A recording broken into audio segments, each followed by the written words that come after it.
Hello everybody and welcome to the channel. It's Paulie, Esther here, and today I'm making my third news video about all this information that we got on Tuesday through the mid-chapter patch. Today we're going to cover the archives, the rift, how the archives work, how the rift works, and the rift pass, and should you buy one. So there's this blog post up on the forums about the archives. Let's read through it together. Welcome to the archives, and we see this picture up top of Claudette and Evan McMillan, the Trapper. And we have this all-seeing eye being held by the Observer, who's going to tell us the story of these two characters. So let's just go through here. During our 3rd anniversary stream last May, we have revealed a brand new feature coming this fall, the Archives. With a couple weeks away from the official launch of this feature, we're happy to present it to the players in this news blog. This brand new feature will provide players with more playable content, more lore and stories to discover, and more cosmetics and rewards to unlock. The Archives. The Archives will expand every element of Dead by Daylight. It will continuously bring new content into the game for characters that players love and some whom they have yet to meet, including the Observer, the master of the Archives. He's the one holding the eye in his hand. The Archives will come in 2 parts, the Tome and the Rift. In each tome, players will have access to challenges that permit them to unlock memory and log lore content, blood points, and time-limited rewards from the Rift. Expect a new tome to be released each mid-chapter, accompanied by a new time-limited Rift. So what is this mysterious place labeled Archives? How did it come to be? Players will have to go into the fog to find out. So then this is the menu screen, and it's showing you the new Archives tab there. Tome number 1 is the Awakening. At the core of the Archives is the Oris, a device capable of peering into the memories of those who've entered the fog. Through this device, the players access a series of challenges to help them piece together these memories and his overall role. Okay, so the thing that the Observer's holding in his hand is called the Oris, and this is the Oris web with all of the challenges. So, for example, the first challenge here is called Bring the Light for Survivors. Repair 2 generators, and you get 15,000 blood points and 3 of the Rift fragments.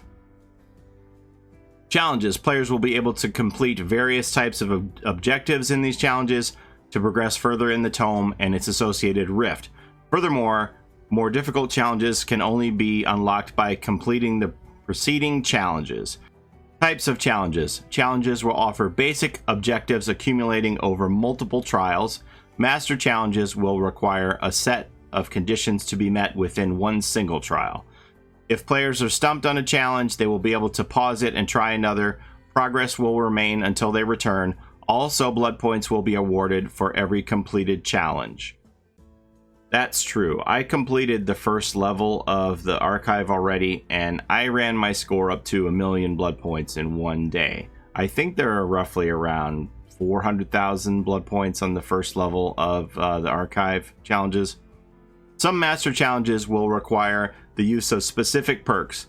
To help players with this, these required perks will be made available in the Shrine of Secrets for at least 1 week each until the next tome is released. So players should make sure to check out the shrine each week in the store menu. More types of challenges with new and fun objectives will be added as time goes on. This is just the beginning. Tome levels. The challenges for each tome will be separated into various levels. Each level contains a different layout of the Oris web, with new challenges, new entries, and even more blood points and rift fragments. Reaching the last note of a level will also award a completion charm and a lump sum of rift fragments. Completion charms for each level will be progressively more complex and rare than the ones before it. We want to tell our stories over a longer period and encourage players to return to the game to experience them. We're looking at these levels as new episodes releasing for their favorite show, and each tome being a new season. Also, level 1 will always release alongside a new tome, but levels 2 plus will release several weeks after. Here's the level release schedule. Level 2 will release on November the 5th. Level 3 will release on November the 19th, and Level 4 on December the 10th. Level 1 is going to come out October 22nd. Please note these release dates are subject to change. All previously unlocked levels will remain available once released, but will stop providing progression towards the Rift once the relevant Rift has expired. The collection. Many challenges will also award memory and log entries for the collection, where all collected lore is stored and available to view at any time. Multiple memories and logs will release with each tome, with some containing a special reward once the final entry has been collected. This part is locked off in the PTB. We can't check out any of these lore pages yet. So I look forward to when the actual launch is on October 22nd so we can get into the lore and read this stuff. See what's in here. Dad's birthday, I bet it was bad. I don't know. With this approach, we are committed to expanding the lore of Dead by Daylight. To support this, every entry released will be permanently available to unlock. All past tomes will remain playable no matter when a player started playing Dead by Daylight. The Rift. Each tome will always be accompanied by a new rift, a tear through the entity's fog, containing a multitude of rewards from other worlds and memories. These time-limited rewards will be earned simply by playing the game and progressing in the tome. Most of these rewards will be related to the current tome's lore and or seasonal events.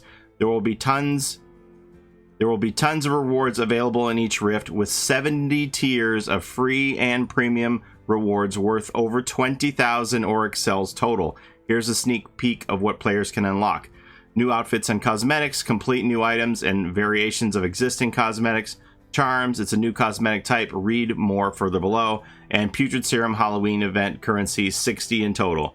Use the Putrid Serum to unlock up to 6 cosmetic pieces from the Hallowed Blight or Hallowed Catalyst collections. And Auric cells, 1,000 total.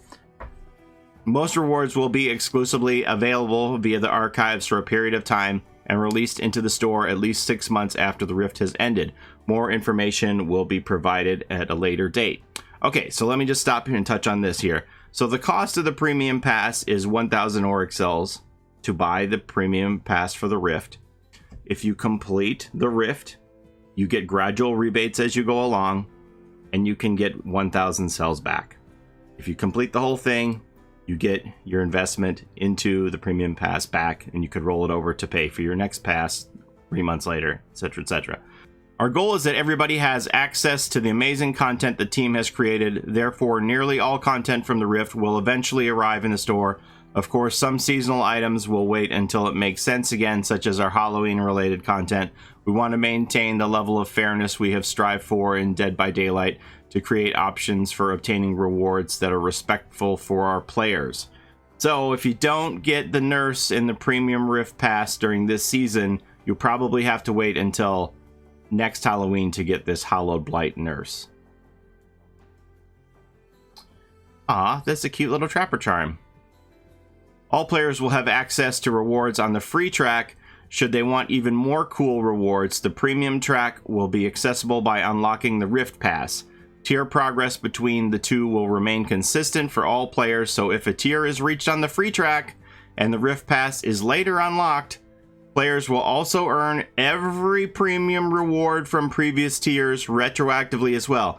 This is a very key element in how I am going to encourage you to try and get this Rift Pass. This is a very key phrase here, and we're going to revisit this. The Rift Pass. Players will be able to unlock the Rift Pass for 1,000 Auric cells. Unlocking a Rift Pass immediately grants rewards from Tier 1 Premium. Players will be able to try out some new charms right away. All 1,000 Auric cells can be earned back, plus other rewards as players progress through the Rift. A new Rift Pass will be available to unlock with each new Rift when it launches alongside their respective tome.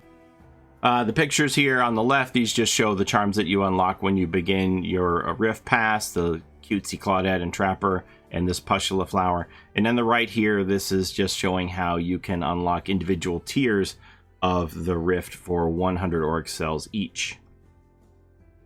Our goal for first time Tome and Rift is to base our completion targets on the average daily play time of 1 hour per user provided by our internal data. Given this, completion of the Rift and all its rewards should take roughly 70 to 80 hours of gameplay, provided players accomplish challenges from each role. We want everything to feel achievable within a reasonable amount of time for all players to not feel like any reward is unfairly out of reach. We will be gathering all sorts of feedback to ensure the archives is enjoyable for many updates to come for all our players. The Archives widget. To help keep players aware of their progress, all relevant information for the current Tome and Rift will be accessible via a new collapsible widget at the right side of the lobby and tally screens. It contains a load of information to help players experience the archives to its fullest. And then here, this photo on the left, it just shows how you have the widget here on the right side of this part of the HUD. And then this is what it looks like when it expands. It shows you which challenge you're going for in the archives, what you need to do, and what your rewards will be if you complete that. The charms. The charms are a brand new cosmetic reward debuting exclusively in the archives as accessories for survivors and hook ornaments for the killers. Players will find that many are tied to the characters and the lore from the memories and logs. 4 universal charms will be permanently earnable in the tome as level completion charms, but any found in the rift will disappear from the archives once the rift closes. 3 charms will be immediately available at the Tier 1 Premium for players with the Rift Pass. We hope that you enjoy them. Here's a picture of the 3 charms on Claudette, the one of her all happy with her shears, and this botany one and her plant. And there they are hanging from her belt. The archives is currently only available in the mid-chapter 13 PTB on PC only, public test build. The full release on all platforms will take place in several weeks, October 22nd, I believe. This is the beginning of a great future for Dead by Daylight. We have amazing ideas to bring to the archives, and we can't wait to share them with you. Now try it out for yourselves and let us know your thoughts, the Dead by Daylight team. All right, now let's go into game and talk about what you can get and is it worth it. Okay, so this is the Rift part of the archives here. You can see here, this is the free track. This is the premium track. I believe there's 15 items on the free track. There's 9 pages to go through of rewards. And remember, when this comes out officially, there's going to be Putrid Serum rewards on this top free track as well. So there's going to be 60 Putrid Serum rewards on here to earn and spend on Hallowed Blight or Hallowed Catalyst cosmetics. This is the premium track. Obviously there's more stuff on here because it's paid content. Again, it costs 1,000 cells for you to purchase this track, and you'll see here that as you go through, there are Auric Cell rebates along the way. All through here, they increase as you get further into it. See, now we're up to 50. And then if you reach the very end here at let's see, level 68, if you can reach level 68 on this, you will have earned all 1,000 of your cells back. Are you going to be able to do it? I don't know. I don't know what your schedule looks like. I don't know how much personal free time you have. I don't know what your obligations and responsibilities are for work and school and things like that. But if you remember that one phrase that I mentioned there in the blog post, that it said, if you stay on the free track, it'll keep track of your progress, and then if you purchase the pass at a later time, it will unlock all of this.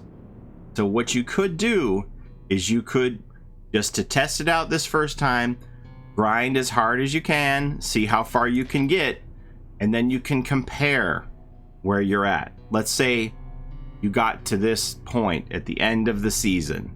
You could look back on this paid track and see all of the things that you would get if you spent the 1,000 cells on the premium Rift Pass, and then you could decide if it's worth it. You could count up all these cells that you're going to get, because if you unlock it later, it keeps all your retroactive progress. So you could just grind on the free track the whole season, see if you can make it until the end, or at least to 68 anyway. And if you do, well, you put in the 1,000 cells and boom, it instantly gives them back to you on all these rebates, because you will have earned all of the rewards on the premium track. That's what it says, including the cell rewards, right? So you would instantly get your cells back. If you're wary of this and you're afraid it's going to be too difficult to grind, you're not going to be able to do it, that's how I would do it. Play on the free track and see what you get. Honestly, only the people who feel very confident that they're going to be able to grind it, or people who want to be able to use all these premium cosmetics along the way, should unlock the premium pass right away. Otherwise, just wait and see. If you get far enough, There's enough incentive down here, stuff that you want. Even if you get part of the way and you go, well, for 500 cells, I'm going to get all this stuff. There's value there. So this is the archives, Tome 1, The Awakening. You start out here in the prologue. There's going to be some animatics. Like I said, this part here is locked. We can't see any of the memories or log pages. There's the prologue, and then you want to work your way over to the epilogue. As you can see here, I have completed it. I did all the survivor stuff, and I went on this path and completed this. This is level 1. You get these rift fragments, the little blue squiggly, and the bloodpoint rewards for completing these. These are better than dailies, in my opinion. And I got so many points off of this on day 1. And as you get through here, then you can move on to level 2. You can see I'm this far on level 2. Right now I need to unhook 15 survivors. The challenges are getting harder, but they're also worth more blood points. It doesn't look like they're worth more rift fragments, however, but they are worth more blood points, and they are going to become more challenging. Let's take a peek at number 3, because this one just unlocked. I haven't seen any of this yet. So, for example, here, what's this? Oh, that's not too bad. Complete... Oh, but you have to do this in a single trial. Complete 4 health states on any survivor in one single match. Okay, doable. Escape a trial without being hooked by the killer using the perk Spine Chill. And you can see these are like worth 50,000 points apiece. Interrupt and grab 4 survivors. You don't have to do that all in one match, though. Sacrifice 2 survivors to the entity during the endgame collapse using the perk No One Escapes Death. Ooh.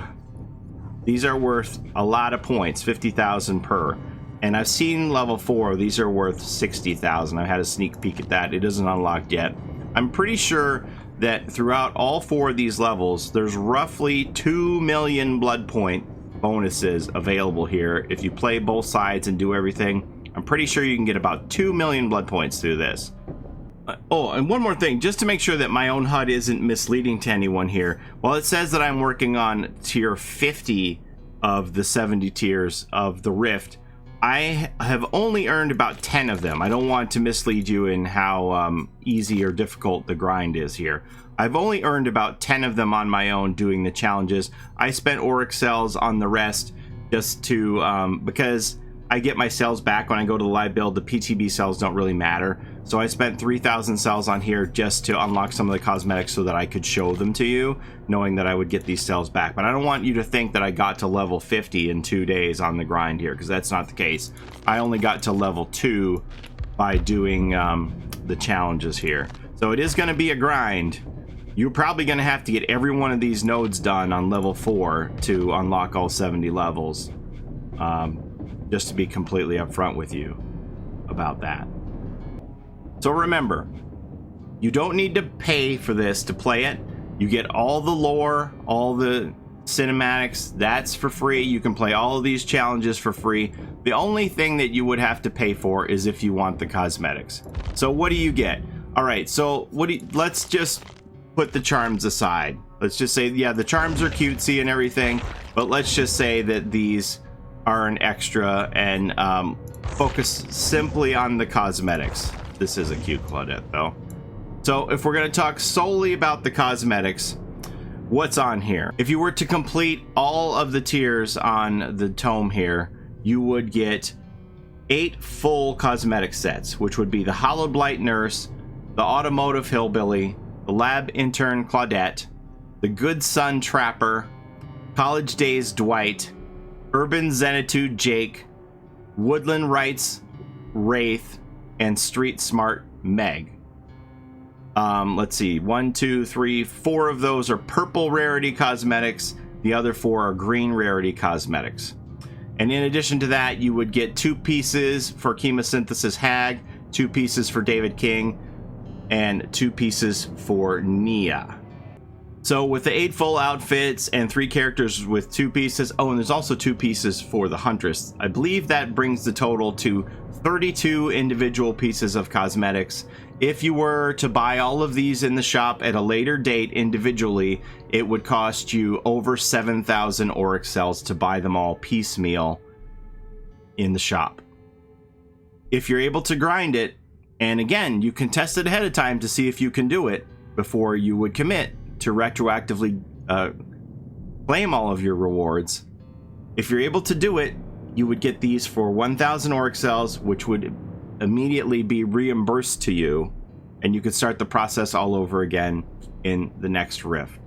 So the charms don't really mean a lot to me. They're cute, but they're not something I would ever buy in the store. They are nice little bragging rights items to put on your hooks or your belt to say, hey, I completed this. I've got the serum vial at the very end, the nectar vial for completing this. It's kind of a neat little bragging rights thing as an ultra rare charm. Not something I would buy. So we're just talking purely about the clothing cosmetics. You get all these charm cosmetics too if you get to the end. If you're not somebody who cares about cosmetics, then you don't need any of this. If you're not somebody who ever shops in the cosmetic store and buys the outfits, you don't need any of this. So just play the free thing, get all the bloodpoint rewards from the archives challenges, enjoy the lore, and sit back and you're fine. But hey, if you do like cosmetics, this is a steal, right? You're getting over 7,000 auric cells worth of clothing cosmetics for your characters for 1,000 that's going to be reimbursed to you if you complete the whole thing. You should be getting, at least some of it back doing this. So to me, it's a no-brainer. Again, I don't know what your personal situation is, if you're going to be able to put the 1 hour a day into the game to make this happen. But as I said, you can test it on the free track and see. And if you're like, man, I made it really far into this track, I'm going to pop the 1,000 cells and get all of this stuff and get my cells back. It seems like a win-win to me. I personally love the way they have laid this out for us. I know there's some people who think that this is just another paywall and things like that. I don't agree. You're entitled to your opinion. I'm entitled to mine. I'm buying it. When you consider that I can't even get this gas station jockey Dwight for 1,000 cells because it costs 1,080 for me to buy the whole outfit, or I could take that 1,000 cells and put it into this Rift Pass and potentially earn all of these 32 cosmetics, plus get my money back if I get to the end. It seems like a no-brainer to me. I don't know what you think, but I guess you'll tell me in the comments, won't you? So that's all I have for you today. I hope that helped explain how this Archives and Rift is going to work. Personally, I can't wait to get into all the lore. I'm a lore junkie. I want to see all the stories behind the history of Claudette and Evan McMillan, his descent into madness against his father. I want to see all of this stuff.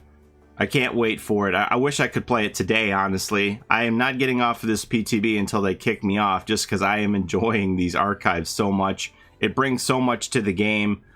For the casual and the super grinder players, there's just a lot of good content here, and Behavior did a great job in laying it out and the presentation of this Rift Pass, in my opinion. So that's all I've got for you today. Thanks for watching, everybody. Have a great day. Take care of each other out there in the fog.